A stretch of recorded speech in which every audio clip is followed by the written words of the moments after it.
Hello friends, let's do our important result which is Lagrange's theorem. This theorem is very important in group theory. This Lagrange's theorem plays an important role in group theory. According to this Lagrange's theorem, the statement is G be any finite group.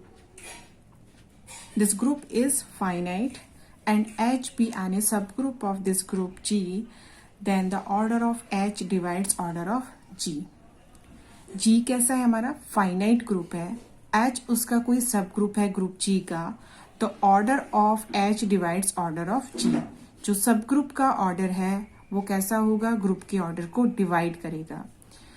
ये theorem हमें group और सब group के बीच में, उसके order के बीच में एक अच्छा रिजल्ट रिलेशन बताती है.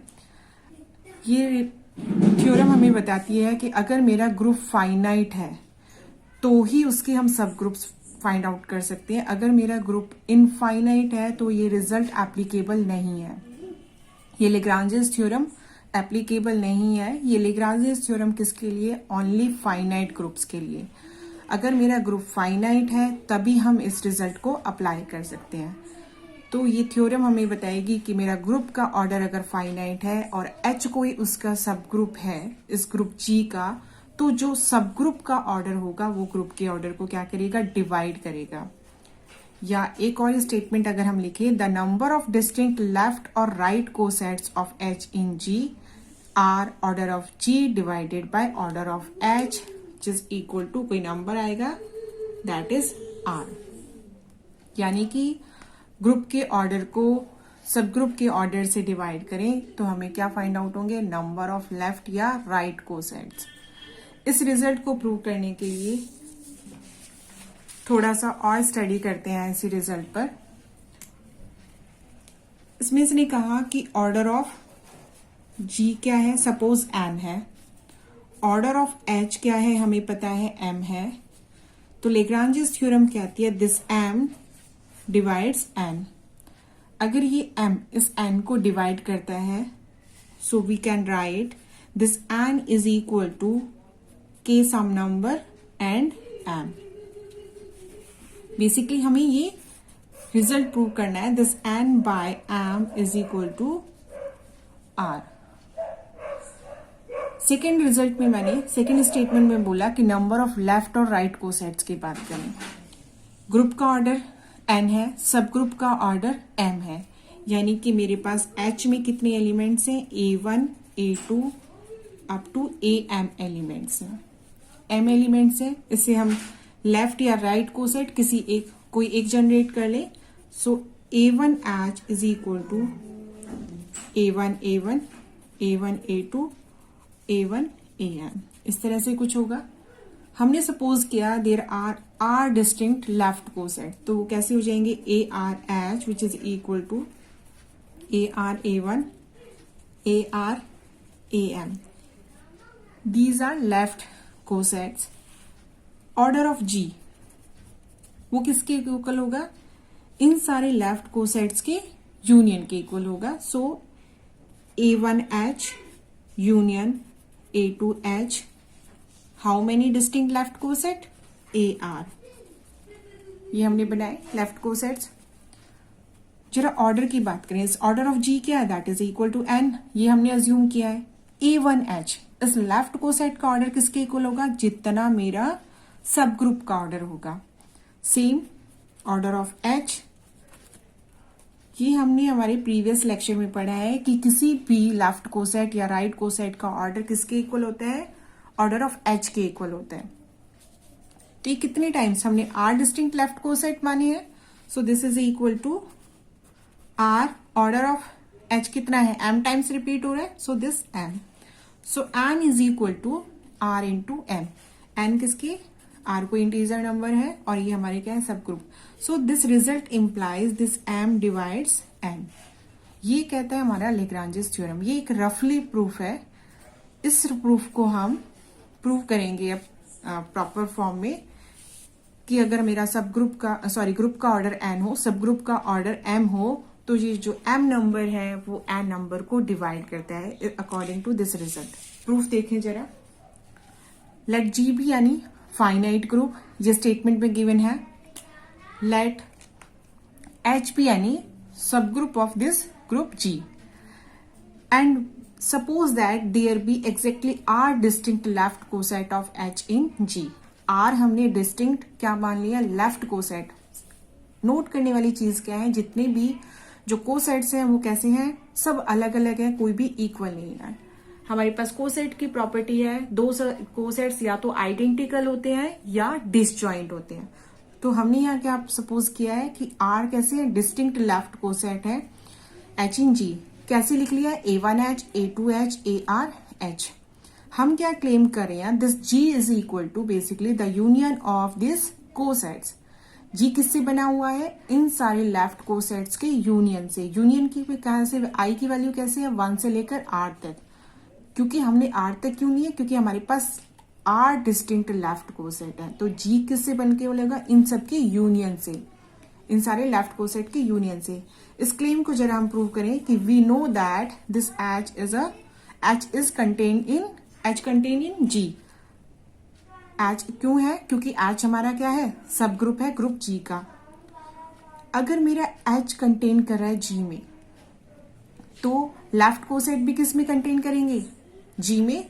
क्योंकि अगर मेरा H का एक एलिमेंट है, AI मेरा एलिमेंट G का है, दोनों का बाय क्लोजर प्रॉपर्टी जो AI H निकल के आएगा वो एलिमेंट्स किस में होंगे, G में होंगे। तो this AI H contain in G for all this I value from 1 to R। I की वैल्यू कैसे है, 1 से लेकर R, क्योंकि हम कितने डिस्टिंक्ट लेफ्ट कोसेट्स की बात कर रहे हैं, R की। So we can write this result implies union of AI H, यानी कि इन सबका यूनियन किसके अंदर कंटेन करेगा, G के अंदर। This is our equation number 1। AIH क्योंकि इसके एलिमेंट्स होंगे वो किसके होंगे, ग्रुप के होंगे, तो इनका यूनियन भी किसके अंदर कंटेन करेगा, दिस ग्रुप G। अब हमने लिया कि A भी यानी arbitrary element of G, then AH की वैल्यू कोई भी लेफ्ट कोसेट क्या होगा, इनमें से एक के इक्वल होगा। This AH is equal to AIH, यानी कि ये जो AH है वो किसी इनमें से जहां पर AIH के इक्वल होगा, जहां पर I की वैल्यू क्या है, 1 से लेकर R तक। अगर we know that by property of cosets, अगर A बिलोंग्स टू AH होता है तो क्या लिख सकते हैं, if this implies A belongs to AH is equal to 1 of AIH। ये AH किसके इक्वल होगा, 1 ऑफ AIH के इक्वल होगा। So this result implies A belongs to AIH। AH की बात करें तो AH किसके इक्वल है, AIH के इक्वल होता है। और AIH में I की वैल्यू कैसे है, 1 से लेकर R तक। A मैंने एलिमेंट ग्रुप में से लिया था, AH कोई लेफ्ट कोसेट किसी में से होगा, इन किसी लेफ्ट कोसेट में से किसी एक के इक्वल होगा। ऐसा है तो A एलिमेंट किस में होगा, AH में होगा बाय प्रॉपर्टी। अगर A बिलोंग्स टू AH है तो AH बेसिकली किस में, इन सारे लेफ्ट कोसेट में से किसी एक के इक्वल है। तो यहां मैंने लिखा this A belongs to AIH, यानी कि A belongs to union of AIH। कहां से, इनमें से, इनके यूनियन में से किसी, इनमें से किसी में बिलोंग करेगा। AIH I की वैल्यू 1 से लेकर आ रहा है, इनके यूनियन में से कहीं बिलोंग करेगा। A एलिमेंट मैं G में से लेके चली थी और किसके अंदर कंटेन करा दिया मैंने, यूनियन ऑफ AIH के। तो this G contains in union of AIH। तो इक्वेशन फर्स्ट और सेकंड से मुझे क्या मिला, G क्या है मेरा, यूनियन ऑफ AIH। यूनियन में I की वैल्यू है 1 से लेकर R तक। Also we have assumed that this AIH are distinct for every I से लेकर R तक। हमने क्या assume किया था कि ये सारे कैसे हैं, डिस्टिंक्ट है, डिस्टिंक्ट लेफ्ट कोसेट है। अगर डिस्टिंक्ट है तो इनके बीच का इंटरसेक्शन कैसा होगा, 5 होगा। या तो दो कोसेट्स कैसे होते हैं, आइडेंटिकल होते हैं या डिसजॉइंट्स होते हैं। तो अगर ये डिस्टिंक्ट है तो इनके बीच का इंटरसेक्शन क्या होगा, 5 होगा। ये हमारी इक्वेशन नंबर 3 थी। जी को हमने क्या बनाना है, यूनियन ऑफ AIH हमने प्रूव कर दिया। और हमने कहा क्योंकि ये सारे कैसे हैं, डिस्टिंक्ट है, तो इनके बीच का इंटरसेक्शन क्या होगा, 5 होगा। इक्वेशन 3 और 4 से हम क्या लिख सकते हैं, this G is equal to A1H plus A2H plus ARH। या आप अभी इससे पहले लिखना चाहो तो हम इसको ये भी लिख सकते हैं, this G is equal to A1H union A2H union A3H union ARH। All these are distinct left cosets. तो इसको हम क्या लिख सकते हैं, this order of G is equal to A1H, order of A1H, order of A2H plus order of ARH। इन सब का ऑर्डर किसके इक्वल है, लेफ्ट कोसेट्स का ऑर्डर हमारे सब ग्रुप के ऑर्डर के इक्वल होता है। So this is equal to order of H plus order of H। How many times are distinct left cosets, so the value is R times. So this order of G is equal to order of H into R. R times repeat हो रहा है तो इस तरह से लिख सकते हैं। So this equation implies this order of H divides order of G. Hence R is the distinct left cosets of H in G. So इस रिजल्ट में हमने क्या प्रूव किया कि अगर मेरा ग्रुप का ऑर्डर फाइनाइट है और हमें सब ग्रुप पता है कि उस ग्रुप का ये H मेरा सब ग्रुप है, तो इस रिजल्ट से हम बता सकते हैं कि सब ग्रुप का ऑर्डर ग्रुप के ऑर्डर को डिवाइड करता है। इस रिजल्ट के बाद हम इस पर बेस्ड एक फर्स्ट कॉरोलरी, इसका को सीक्वेंस देखते हैं। वो क्या कहता है, if in a finite group, क्योंकि इसमें हमने इस रिजल्ट में फाइनाइट ग्रुप की बात की है, तो हमेशा क्या है, finite word is a important word for this theorem. इस थ्योरम में हमने फाइनाइट ग्रुप पर ही ये सारे रिजल्ट एप्लीकेबल है। तो in a finite group the order of each element of the group divides the order of the group. यानी कि ये रिजल्ट क्या इंप्लाई करता है कि मेरे एलिमेंट का ऑर्डर ग्रुप के ऑर्डर को क्या करता है, डिवाइड करता है। Let a b, a belongs to G. हमने सपोज किया कि ए कोई मेरा एलिमेंट है, किसका है, ग्रुप जी का है।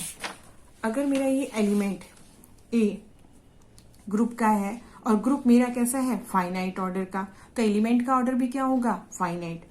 ग्रुप मेरा फाइनाइट है, एलिमेंट मेरा ग्रुप का है, तो एलिमेंट का ऑर्डर भी क्या होगा, फाइनाइट होगा। मैंने अज्यूम किया, let's assume this order of A is equal to M. आप कोई भी नंबर ले सकते हैं, that is positive integer value कोई भी ले सकते हैं। So order of A is equal to M, यानी कि एलिमेंट का ऑर्डर क्या है, एम है। अगर ऐसा है, so this line implies the a की power m equal to e, यानी कि जितना उसका ऑर्डर होगा उस पर वो क्या दे रहा होगा, आइडेंटिटी। ये हम पहले साइक्लिक ग्रुप और किसी भी ऑर्डर ऑफ एलिमेंट्स के लिए हम पढ़ चुके हैं। जितना उसका ऑर्डर होगा उसकी पावर पे हमें क्या मिल रही होगी, आइडेंटिटी। और m मेरा कैसा होगा, लीस्ट पॉजिटिव इंटीजर। तो इसको लिख दें अगर हम, तो here m is the least positive integer, this m is the least positive integer कि मैंने कोई सब ग्रुप बनाया है जो इस एलिमेंट से जनरेट हो रहा है। सो ए स्क्वायर, ए क्यूब, ए की पावर m माइनस 1, ए की power m equal to identity, क्योंकि इस ए से जनरेट हो रहा है और इस ए का ऑर्डर क्या है, m है। ये मैंने जनरेटर लिखा। As we know that the order of this subgroup is equal to order of a, यानी कि जो सब ग्रुप है जो जनरेट हुआ है ए से, इसका ऑर्डर और इसका ऑर्डर क्या होगा, सेम होगा, एलिमेंट का ऑर्डर। और के कैसा है, K is a subgroup of group G। अगर ये से जनरेट हो रहा है, so K is a subgroup of G। By Lagrange's theorem we know that order of subgroup divide order of group। अगर K इसका सबग्रुप है तो ये किसको करेगा, ग्रुप को डिवाइड करेगा। बट अगर हम यहाँ से देखें तो इस K का ऑर्डर क्या था, ऑर्डर ऑफ जो मेरा A का था, A की पावर m, यानी कि this order of A divides order of G। ये रिजल्ट हमें क्या करना था, प्रूव करना था कि एलिमेंट का ऑर्डर ग्रुप के ऑर्डर को डिवाइड करते हैं। लेग्रांजेस थ्योरम ने हमें बताया कि किसी भी सब ग्रुप का अगर GH उसका सब ग्रुप है तो उसका ऑर्डर ग्रुप के ऑर्डर को डिवाइड करता है। स्टेटमेंट पे आप ध्यान दें कि मैंने यहाँ पर ये मेंशन किया है कि मेरा ग्रुप अगर फाइनाइट है और उसका सब ग्रुप मुझे पता है, तो उसका ऑर्डर क्या है, ग्रुप के ऑर्डर को डिवाइड करता है। यहाँ मैंने ये नहीं कहा है कि कोई भी एलिमेंट, मतलब कोई भी ऑर्डर होगा वो ग्रुप को डिवाइड करेगा तो वो उस ऑर्डर का यहाँ पर सब ग्रुप होगा। ये स्टेटमेंट रॉन्ग है। यहाँ पर हमने ये कहा है कि अगर मेरा ग्रुप फाइनाइट है और मेरा सब ग्रुप H ग्रुप G का है, मुझे पता है, तो उसका ऑर्डर ग्रुप के ऑर्डर को डिवाइड करेगा। फर्स्ट कॉरोलरी और को सीक्वेंस में हमने क्या बताया कि एलिमेंट का ऑर्डर ग्रुप के ऑर्डर को डिवाइड करता है। नेक्स्ट कॉरोलरी की अगर बढ़े, any group of prime order is cyclic. Prime order का ग्रुप कैसा होता है, साइक्लिक होता है। हमने क्या सपोज किया कि let order of G is equal to prime, जो कि गिवन है। Since G is of prime order it is not a trivial group. कैसा नहीं है, ट्रिवियल ग्रुप नहीं है, क्या नहीं है, आइडेंटिटी, सिर्फ ओनली आइडेंटिटी नहीं है, उसमें और भी एलिमेंट्स है। ट्रिवियल ग्रुप का मतलब है कि यहाँ पर आइडेंटिटी के अलावा और भी एलिमेंट्स हैं। क्योंकि order of G equal to p है, that is a prime number, let a is not equal to identity belongs to. अब हमने कोई एक ए एलिमेंट ले लिया जो कि आइडेंटिटी नहीं है और वो किसका है, ग्रुप का एलिमेंट है। अभी हमने फर्स्ट कॉरेलरी में कहा कि एलिमेंट का ऑर्डर ग्रुप के ऑर्डर को डिवाइड करता है। अगर एलिमेंट का ऑर्डर ग्रुप के ऑर्डर को डिवाइड करता है तो एलिमेंट के ऑर्डर की पॉसिबिलिटी क्या है, प्राइम ऑर्डर को हमें पता है कि ओनली वन और वो खुद नंबर उसको डिवाइड करता है। हम क्या कंसीडर करके चले हैं कि आइडेंटिटी नहीं है, उसके अलावा नॉन ट्रिवियल की बात हो रही है, ट्रिवियल तो हमने लिया नहीं है, यानी कि नॉन ट्रिवियल प्राइम ऑर्डर के लिए एक ही हमने कंडीशन क्या ले ली, आइडेंटिटी तो नहीं है, यानी कि वन नहीं है उसके अलावा, तो उस ऑर्डर को क्या डिवाइड करेगा, खुद prime number. So order of a can be one और p, but a is not equal to one because a is not equal to identity, so order of a will be b. और अगर मेरे पास group का order, element का order p आ जाता है तो उस केस में क्या कहते हैं कि मेरा ग्रुप कैसा होगा, साइक्लिक होगा। साइक्लिक यानी कि मेरे ग्रुप में कोई एक भी एलिमेंट ग्रुप के ऑर्डर के इक्वल हो जाए तो वो ग्रुप कैसा बन जाता है, साइक्लिक। जब हमने कहा order of G equal to order of a, वो कैसा हो गया, p. So this result implies G is cyclic. इसके बाद हमारा थर्ड जो कोसीक्वेंस है वो क्या है, let G be any finite group and let a belongs to G. A again कोई एलिमेंट है तो ए की पावर ऑर्डर ऑफ जी पर हमें क्या मिलेगी, आइडेंटिटी मिलेगी। ग्रुप अगेन ग्रुप कैसा होना चाहिए, फाइनाइट होना चाहिए। ए उसका एलिमेंट है तो ए की पावर ऑर्डर ऑफ जी मुझे क्या देता है, आइडेंटिटी। तो हम क्या लेके चलें, अगेन ये क्योंकि गिवन इंफॉर्मेशन है तो जी कैसा है मेरा, फाइनाइट ग्रुप। ए मैंने कोई एलिमेंट ले लिया ग्रुप में से तो इसका ऑर्डर भी कैसा होगा, फाइनाइट होगा। प्रीवियस कॉरेलरीज में कहा है कि ग्रुप हमारा फाइनाइट है, एलिमेंट भी हमारा फाइनाइट ऑर्डर का होगा। हमने सपोज कर लिया this elements of order a is m.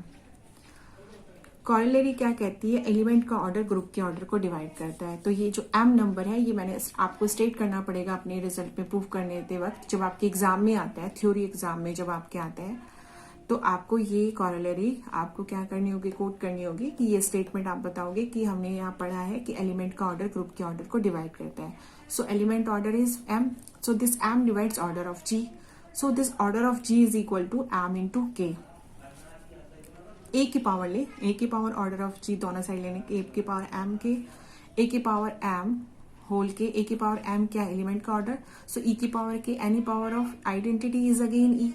सो ये क्या देगा, दिस ए की पावर, ये इसके कॉन्टिन्यूशन में चल रहा है। सो ए की power order of G is equal to identity. यही हमें क्या करना था, प्रूव करना था कि any elements order G, a की power order of G is equal to क्या होता है, आइडेंटिटी। लास्ट कॉरेलरी है जिसको हम फिरमेट लिटिल थ्योरम के नाम से भी जानते हैं। ये फिरमेट लिटिल थ्योरम का जरा ये लास्ट कॉरेलरी ये क्या है, इसके जरा स्टेटमेंट देखें। Every integer a or every prime, this is the relation between integer and prime number. क्या है, this a की power p modulo p is equal to a modulo p। Mod value है p के लिए, या इसको हम लिखें a की power p is equal to a mod p, ऐसे भी लिख सकते हैं। और एक तरीका है इसको, this p divides a की power p minus a। All these statements are same। हमें क्या करना है, इस रिजल्ट को प्रूव करना है। तो बेटर होगा सबसे पहले हमें कोई ग्रुप इसके लिए कंसीडर कर ले। हमने कंसीडर किया यूएन ग्रुप। यूएन ग्रुप में क्या होता है, यूएन ग्रुप के एलिमेंट्स रहते हैं n is less than n और रिलेटिवली प्राइम एन। बट यहाँ पर एन की जगह मैंने क्या लिया है, पी लिया है, दिस वैल्यू इज पी। तो पी में कैसे एलिमेंट्स आ जाएंगे, 1 2 up to p minus 1 elements. So इसका ऑर्डर क्या होगा, order of this UP is equal to how many elements, p minus 1 elements. तो p माइनस 1 इसका क्या हो जाएगा, ऑर्डर हो जाएगा। a मेरा कोई इंटीजर है, p मेरा कोई प्राइम नंबर है।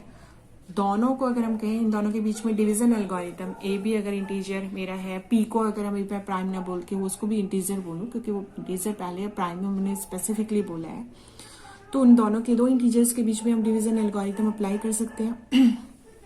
तो we get an integer m and r, ये आर है, this is not n, m and r such that a को हम क्या लिख सकते हैं, this m p plus are.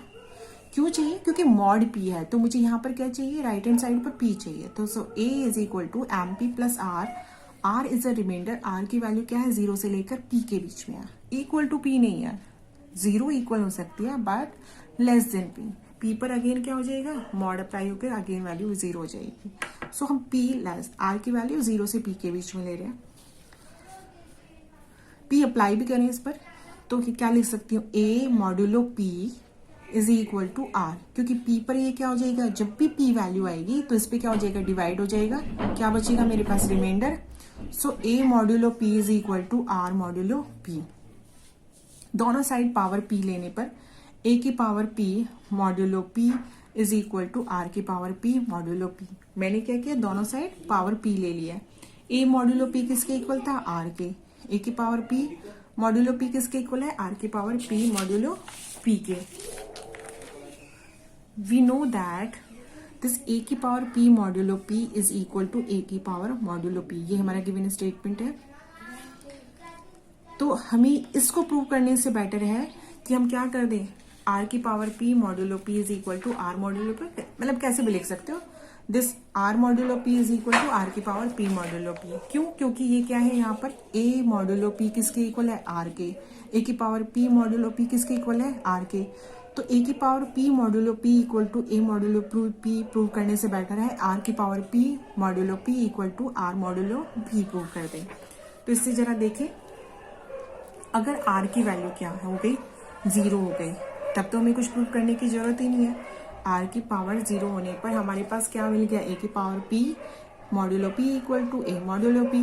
But अगर मेरा आर 0 नहीं है, अगर आर 0 नहीं है तो दिस इम्प्लाइज आर किस में से होगा, जो हमने ग्रुप डिफाइन किया था, जो हम कंसीडर करके चले गए, यूपी में से होगा। और अभी हमने कॉरिलेरी थर्ड में पढ़ा, एनी ए की पावर ऑर्डर ऑफ जी क्या होता है, इक्वल टू आइडेंटिटी। तो आर की power order of UP, this order of UP is equal to identity. So r की power p minus 1 equal to क्या हो जाएगा, आइडेंटिटी हो जाएगा। सो दिस इम्प्लाइज आर की power p equal to r लिख सकते हैं। सो आर की power p modulo p is equal to r modulo p, और ये किसके इक्वल है, हेंस ए की power p modulo p is equal to a modulo p. यही हमें क्या करना था, प्रूव करना था। हमने क्या किया है इस पूरे थ्योरम में कि हमने एक यूएन ग्रुप किया, कंसीडर किया, यूपी किया, बेसिकली उसका ऑर्डर क्या था, ऑर्डर ऑफ पी माइनस 1 के इक्वल था उसका ऑर्डर ऑफ यूपी का। फिर हमने क्या किया कि हमें क्या करना है, ए और पी मेरे पास दो इंटीजर्स हैं, उनके बीच में डिवीजन एल्गोरिथम लगा रही हूँ, तो ए को मैंने एक्सप्रेस किया a equal to m p plus r. अब हमारी वैल्यूज क्या है, रिमाइंडर के ऊपर डिपेंडेंट है। आर अगर 0 है तो हमें a equal to a modulo p equal to a की पावर पी मॉड्यूलो पी हो जाएगा। बट अगर आर 0 नहीं है तो इस केस में मुझे क्या निकालना होगा, ऑर्डर निकालना होगा, एनी ए की पावर ऑर्डर ऑफ जी मुझे पता है आइडेंटिटी, तो इसको मैंने अप्लाई किया है और इस रिजल्ट को प्रूव किया है। तो फाइनली ये हमारा रिजल्ट प्रूव हो गया। लेग्रांजेस थ्योरम के 4 कोर्स सीक्वेंसेस थे जो हमने यहाँ पर हमने क्या किए, प्रूव किए हैं। नेक्स्ट वीडियो में हम लेग्रांजेस थ्योरम पे दोबारा बात करेंगे, इसके कन्वर्स के देखेंगे कि इसका कन्वर्स होल्ड करता है या नहीं, और उससे रिलेटेड कुछ प्रॉब्लम